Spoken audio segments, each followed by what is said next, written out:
இந்தியர்கள் யார்? இவர்களைப் போன்றவர்கள் மோசமானவர்கள் யாருமே இல்லை. துரோகிகள். நீங்கள் நினைத்துப் பாருங்கள். இந்தியாவை வெள்ளையர் ஆண்டார்கள். எத்தனை கோடி பேர் வந்து ஆண்டார்கள் தெரியுமா? வெறும் 10,000 பேர். கடலூர் மாவட்டத்தில் 2 பேர், திருநெல்வேலி மாவட்டத்தில் 2 பேர், சென்னை மாகாணத்தில் 2 பேர். இவர்கள்தான் அந்த மாகாணத்தை ஆண்டார்கள். ஜாலியன் வாலாபாக், டயர், ஜெனரல் டயர் சுட்ட 1000 பேரை கொன்று குவித்தான். அதை சுட்டது ஜெனரல் டயராக இல்லவே இல்லை. இந்தியர்கள்தான் இந்தியர்களை சுட்டார்கள்.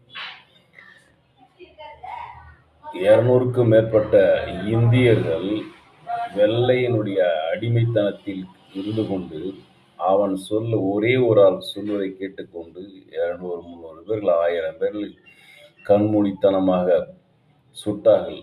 அந்த 200, 300 பேரில் இந்தியர்கள் ஒருவன் கூட திரும்பி ஜெனரல் டயரை சுட்டுக் கொள்ளவில்லை.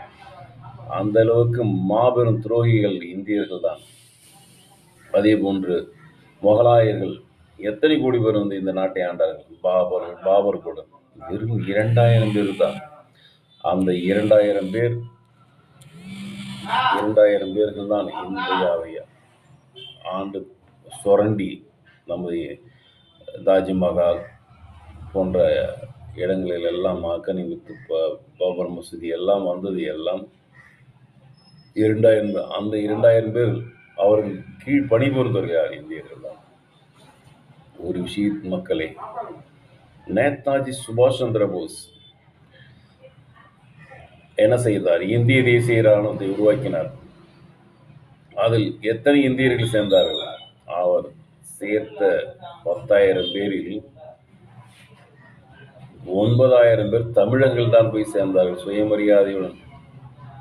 மற்றபடி மற்ற மாநிலத்தில் அந்த அளவுக்கு கிட்டத்தட்ட 70லிருந்து 90% தமிழர்கள் தான் இருந்தார்கள்.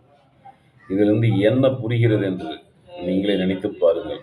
எங்கே சுயமரியாதை, எங்கே அடிமைத்தனம் இருந்தது? இந்தியாவை ஆண்டது வெள்ளையர்கள் இல்லை, இந்தியாவை ஆண்டது இந்திய கூலிப்படைகள். வெட்கப்பட வேண்டும். அவர்களாகவே நம்மளை விட்டு போனார்கள். நாம் அவர் பெருசா லட்சக்கணக்கான மக்களை நாம் பலி கொடுத்தோம். 10,000 பேர். நான் இருந்திருந்தால் 10,000 பேர் ஒரே நாளில் பிளான் செய்து அத்தனை பேர் தோஷம் செய்திருக்கலாம். நான் அந்த காலத்தில் காந்தியை போன்ற ஒரு போராளி இருந்தார். அகிம்சை என்று உப்பு காய்ச்சுகிறோம், கோதுமை இருக்கிறோம் என்று சொல்லி 10,000 பேரை நம்மளால் கொல்ல முடியவில்லை. 10,000 பேர் தான் இந்தியாவை ஆண்டார்கள். ஒரு கடலூர் மாவட்டம் 2